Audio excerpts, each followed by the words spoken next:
Hello बच्चों, welcome to your channel physics with king sensor.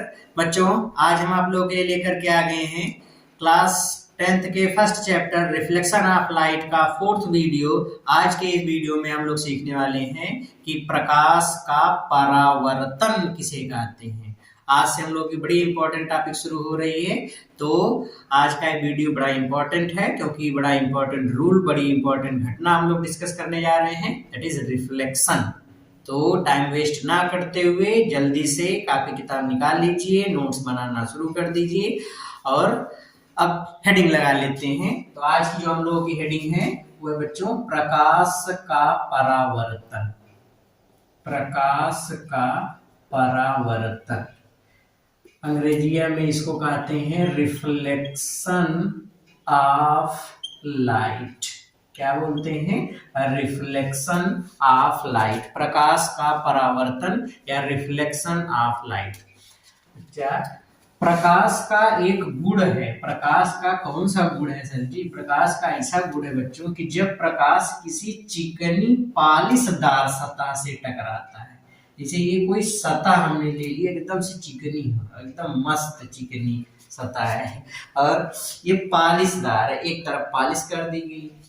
अगर इस पर प्रकाश की किरणें आती हैं, अगर इस पर प्रकाश की किरणें आती हैं तो ये आ रही है प्रकाश की किरण, जब इस पर आएगी तो आने वाली प्रकाश की किरणें इससे टकरा करके, इस तल से टकरा करके फिर से उसी माध्यम में वापस लौट जाएगी जिस माध्यम में आ रही थी।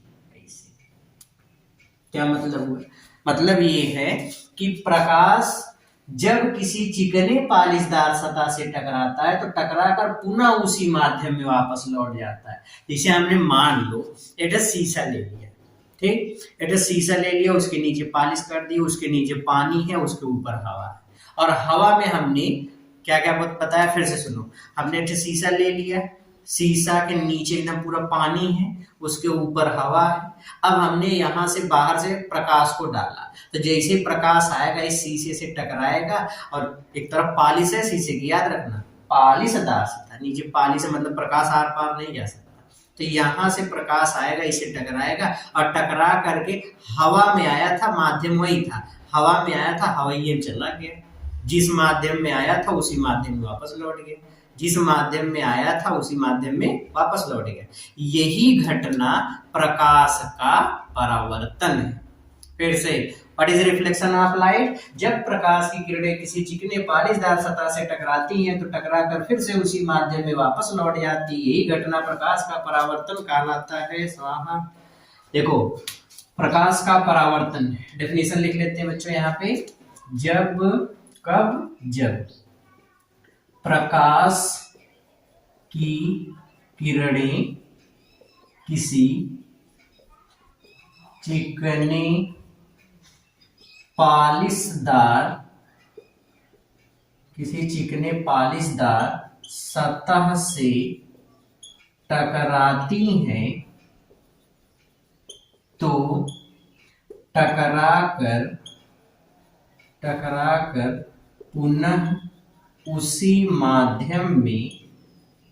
पुनः उसी माध्यम में वापस लौट जाती हैं। इसी घटना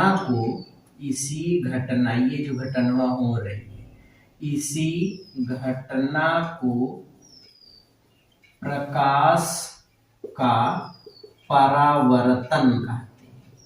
प्रकाश का परावर्तन कहते हैं, रिफ्लेक्शन ऑफ लाइट कहते हैं। फिर से सुन लो, जल्दी से डेफिनेशन सुन लो। जब प्रकाश की किरणें किसी चिकने पालिशदार सतह से टकराती हैं तो टकराकर पुनः उसी माध्यम में वापस लौट जाती हैं। इसी घटना को प्रकाश का परावर्तन कहते हैं। क्लियर हो गया?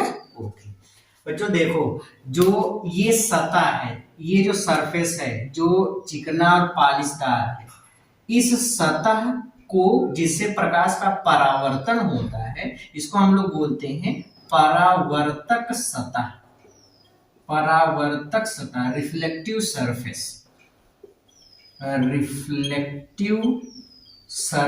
बोलते हैं इसको।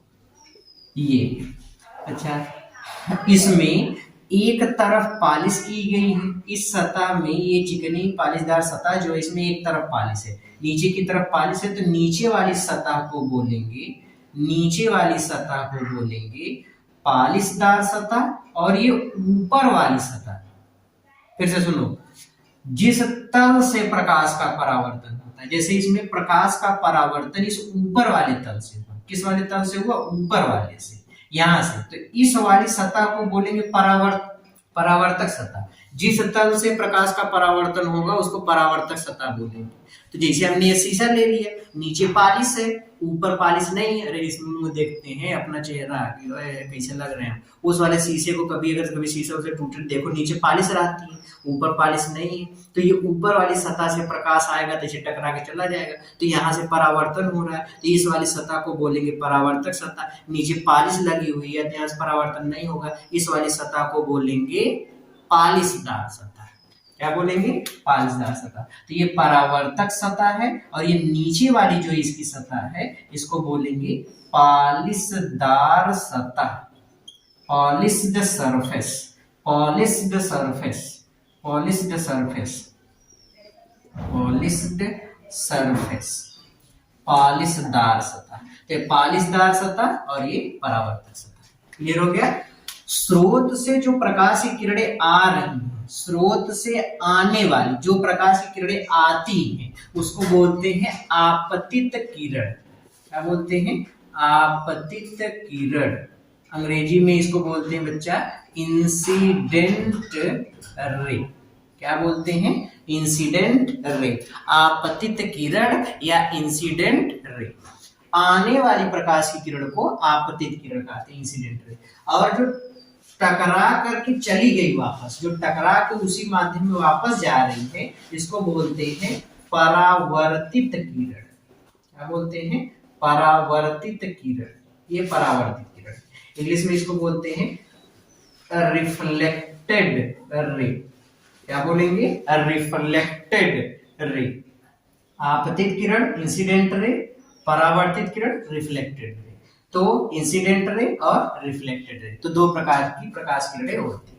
ओके, तो ये दो तरीके की प्रकाश की किरणें हो गई। आपतित किरण इस तल के जिस बिंदु पर गिरता है, जिस बिंदु पर आता है, इस वाले बिंदु पर आया है, तो इस वाले बिंदुओं का नाम हम लोग रखते हैं बच्चों आपतन बिंदु। क्या कहते हैं इसको, आपतन बिंदु। ये इसको बोलते हैं पॉइंट ऑफ इंसिडेंस। जिस बिंदु पर प्रकाश की किरणें आती हैं उस बिंदु को कहते हैं आपतन बिंदु, पॉइंट ऑफ इंसिडेंस। क्लियर हो गया। ये जो पॉइंट है, ये जो पॉइंट है इसको आपतन बिंदु कहेंगे। इस पॉइंट पर अगर हम ऐसी लाइन खींच दें, ऐसी अगर रेखा बना दें जो कि इस परावर्तक तल के साथ 90 अंश का कोण बनाए।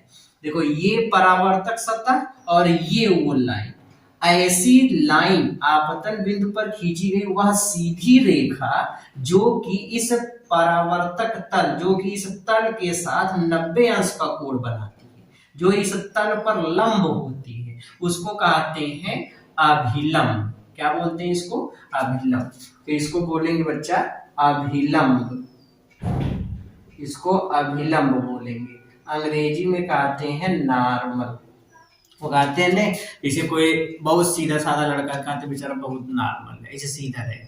और कोई अगर टेढ़ा है तो उसको बोलेगा टेढ़ा है, ये नॉर्मल थोड़ा है, तो टेढ़ा है। और टेढ़ा का मतलब इसे नहीं कहते अरे बेचारा बहुत सीधा है, मतलब एकदम नॉर्मल, एकदम सीधा है। तो नॉर्मल का मतलब तल पर एकदम सीधी लाइन, तल के साथ 90 अंश का रेखा बनाती हुई लाइन खींची गई। ठीक है, तो नॉर्मल या अभिलंब ये कहलाता है। फिर से सुनो, अभिलंब क्या है, आपतन बिंदु पर खींची गई वह सीधी रेखा जो इस तल के साथ 90 अंश का कोण बनाती है उसको अभिलंब कहते हैं, उसको नॉर्मल बोलते हैं। ओके, आपतित किरण, ये वाली प्रकाश किरण जो आ रही है आपतित किरण, और ये अभिलंब, आपतित किरण और अभिलंब के बीच बनने वाले इस कोण को, ये जो कोण बन रहा है इस कोणवा को हम लोग आई से दिखाते हैं। किसे दिखाते हैं, आई से। और आई को हम लोग बोलते हैं, कोण आई को कहते हैं आपतन कोण। क्या बोलते हैं? आपतन कोण, एंगल ऑफ इंसिडेंस या इंसिडेंट एंगल। ठीक है। आपतित किरण और अभिलंब के बीच बनने वाले इस कोण को आपतन कोण कहते हैं। इसको आई से दिखाते हैं, मतलब एंगल ऑफ इंसिडेंट कहते हैं। क्लियर हो गया? ठीक उसी तरीके से परावर्तित किरण, ये जो प्रकाश किरण जा रही परावर्तित वाली, तो ये परावर्तित किरण और ये अभिलंब, परावर्तित किरण और अभिलंब, इसके बीच का ये जो कोण बन रहा है, इस कोण को आर से दिखाते हैं और इसको कहते हैं परावर्तन कोण। कोण आर को कहते हैं परावर्तन कोण। क्या बोलते हैं? परावर्तन कोण। अंग्रेजी में इसको कहते हैं एंगल ऑफ रिफ्लेक्शन। ये एंगल ऑफ रिफ्लेक्शन बोलते हैं इसको, परावर्तन कोण कहते हैं। क्लियर हो गया? तो ये परावर्तन कोण है। ठीक है। आपतन कोण क्या है? आपतित किरण और अभिलंब के बीच बनने वाले कोण को आपतन कोण कहेंगे।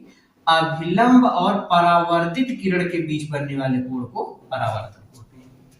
क्लियर हो गया? सारी डेफिनेशंस क्लियर हो गई। अब हम लोग एक एक करके जल्दी जल्दी सारी डेफिनेशंस लिखेंगे। एक बहुत इंपॉर्टेंट चीज बच्चों, जो कहा गया है कि पालिशदार सतह, ये चीज हम लोग मिरर जब स्टडी करेंगे कि दर्पण क्या होता है, कितने तरीके का होता है, तब उस समय बताया जाएगा कि दर्पण बनाने के लिए किसी कांच के खोखले गोले पर एक तरफ पालिश की जाती है। ठीक है। तो पालिश की जाती है, वो सारी चीजें ठीक हैं, लेकिन वो पालिश सभी पदार्थों की नहीं की जाती। जब भी हम लोग मिरर वगैरह बनाते हैं तो उसमें कुछ स्पेसिफिक मटेरियल, जैसे पारे की या चांदी की या फिर कभी कभी लेड ऑक्साइड की पालिश जो है पालिश की जाती है, सबकी नहीं की जाती। ठीक है। तो इसकी पालिश कुछ स्पेसिफिक चीजों की होती है, ये याद रखोगे। ठीक है। अब एक एक करके हम लोग सारी डेफिनेशन को लिखेंगे। इसमें जो जो चीजें लिखा गया, जैसे आपतित किरण क्या, अभिलंब क्या, परावर्तित परावर्तक सतह सारे क्या क्या क्या क्या है, ये सारी चीजों को हम लोग एक एक करके लिखने वाले हैं। ओके। तो डेफिनेशन में एक बार फिर से बता दूं, what is reflection of light? प्रकाश का परावर्तन क्या है? जब प्रकाश की किरणें किसी चिकनी पालिशदार सतह से टकराती हैं तो टकराकर पुनः उसी माध्यम में वापस लौट जाती हैं। इसी घटना को ही प्रकाश का परावर्तन कहते हैं। क्लियर हो गया? ओके। इसको लगे कि वीडियो की स्पीड बहुत ज्यादा है, उसमें सेटिंग है, उसको स्लो कर लेगा तब हम ऐसे पढ़ाएंगे। जब प्रकाश की किरणें ऐसे वाला, और जिसको लग रहा है बहुत स्लो करते पढ़ाते हैं वो थोड़ा फास्ट कर लेगा तो जल्दी। जब प्रकाश की किरणें ऐसे करके बोलेंगे, ठीक है, तो सेटिंग आप अपने अकॉर्डिंग कर सकते हैं। ओके, इसको मिटा देते हैं डेफिनेशन। अब लिखते हैं एक एक करके जो इसमें वर्ड यूज होते हैं उसका डेफिनेशन।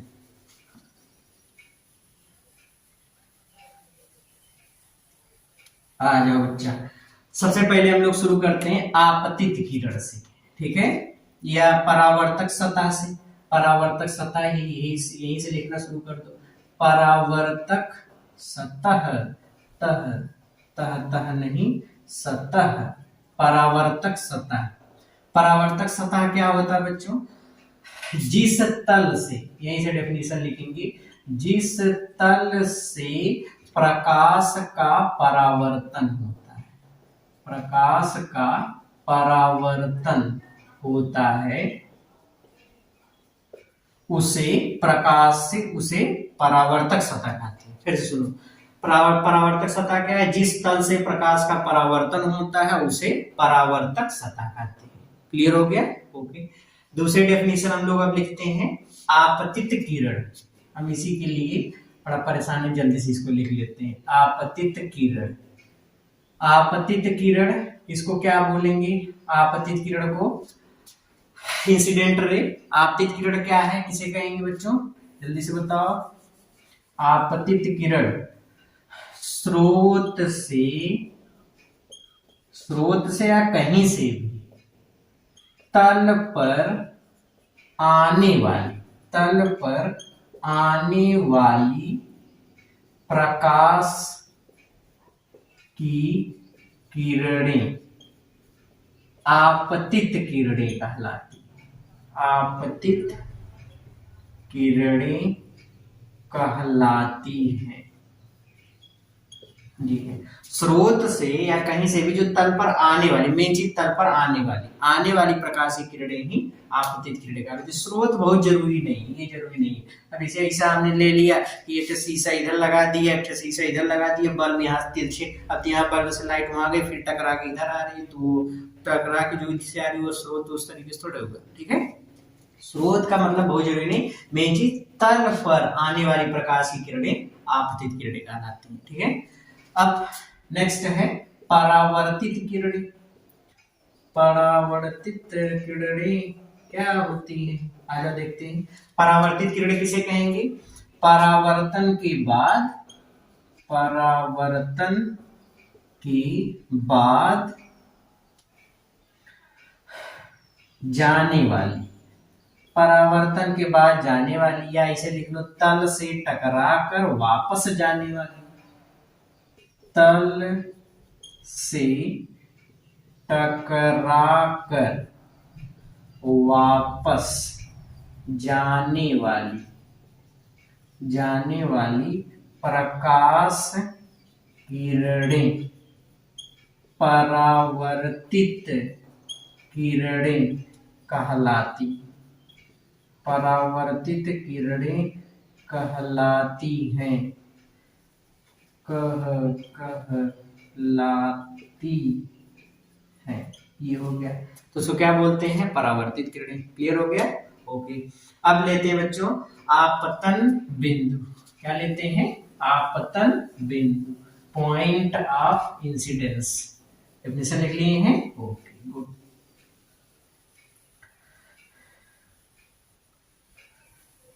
चलो आ जाओ, आपतन बिंदु,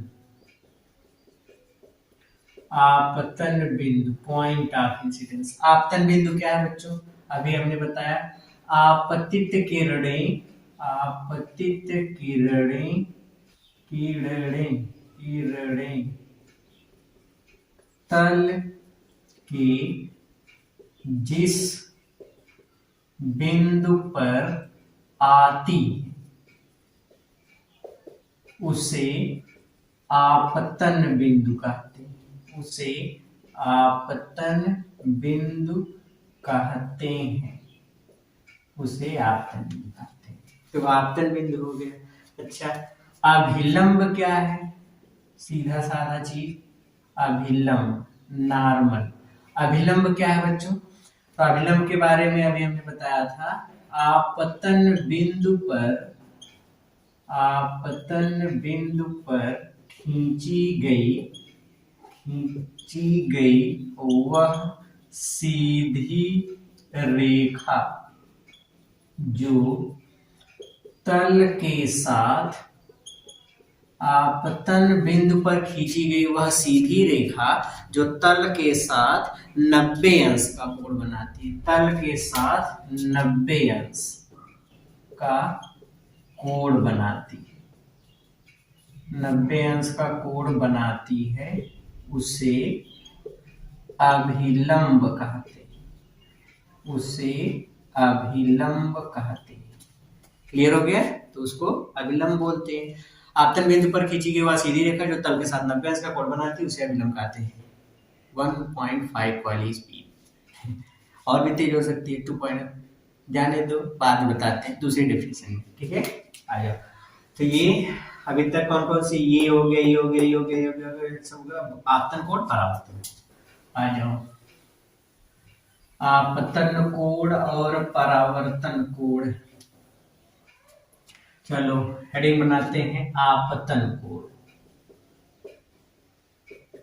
आपतन कोण, आपतन कोण किसे कहते हैं? आपतित किरण तथा अभिलंब के बीच बना कोण आपतन कोण कहलाता है, आपतन कोण कहलाता है। फिर से सुनो, आपतन कोण किसे कहते हैं? आपतित किरण तथा अभिलंब के बीच बना कोण, इसको आई से दिखाते हैं, इसको आपतन कोण कहते हैं। फिर बचा है परावर्तन कोण। परावर्तन कोण किसे कहेंगे? ऐसे ही डेफिनेशन लिखेंगे, परावर्तित किरण तथा अभिलंब के बीच बना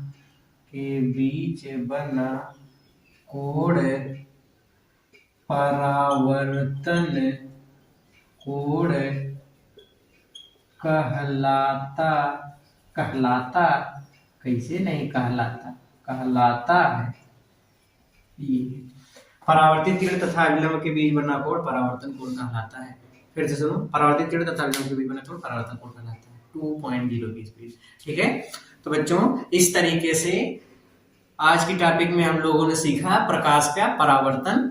अब प्रकाश का परावर्तन कितने प्रकार का होता है, फिर इसके बाद प्रकाश के परावर्तन के क्या नियम हैं, ये वाली टॉपिक हम लोग आने वाले नेक्स्ट वीडियो में पढ़ेंगे, 5वें वाले में। तो तब तक के लिए पढ़ते रहिए, मेहनत करते रहिए, खूब अच्छे से लगे रहिए। All the very very very best.